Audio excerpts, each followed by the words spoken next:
tere! Täna siis lihtne hakklihaga ühepajatoit.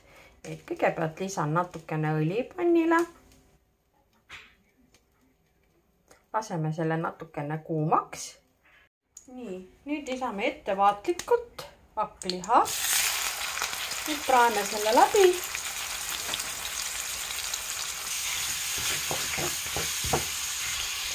Samal ajal mul on siis potti pandud keemavesi.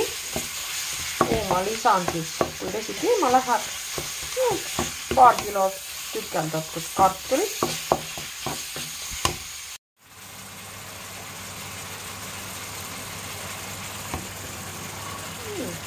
Nüüd lisan ma tükeldatud küüslaugu, kuskil 4 küüslaugu küünt. Kuna mul siis tavaline värske sibul on otsa saanud, siis ma panen siia kuivatatud krõbesibulat, mida siis saab näiteks osta. Ja mina võtsin selle realiseerimiskeskusest. Segad läbi.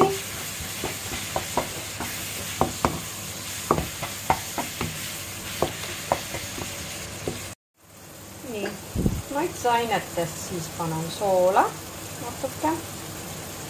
Nii, pipart natuke.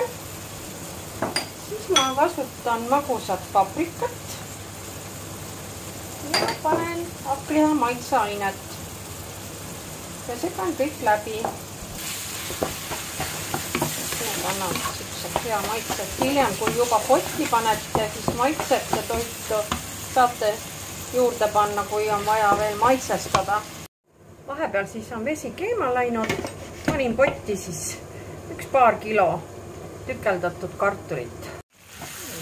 Liha segan läbi ja jätan ootama nii kaua, kui saan potti ära vaada. Nii, kui kartul keema läinud, võite natukene ka soola panna, et mina raputasin natukene. Kui ta on nüüd kuskil 10 minutit keenud, natuke vähem, siis ma valan siia 3 pakki köögiviljasegu. Ja minule meeldib siis see 3 köögiviljasegu, kus on siis lillkapsas, porgand ja brookoli. Ja lasen tal siis natukene segan läbi ka. Siis lasen ta keema minna. Nüüd kui keema läheb, kõik ilusti pehmeks keeb, siis valame sisse hakklihasegu. Nii, kõik on kenasti pehmeks keenud. Nüüd valame sisse siis hakklihasegu. Ja siis segame jälle läbi. Päris seda rasvu, mis panni peale jääb, ei ole vaja siia panna. Siis laseme natukene aududa veel. Siis võid proovida natuke, et kas vajad veel maitseaineid juurde. Selline näeb ta siis välja taldrikul. Ongi mõnus lõunasöök valmis. Head isu. Siis rääkida, et siis minu lühivideote retseptid leiate siis kõik lingilt minu bios.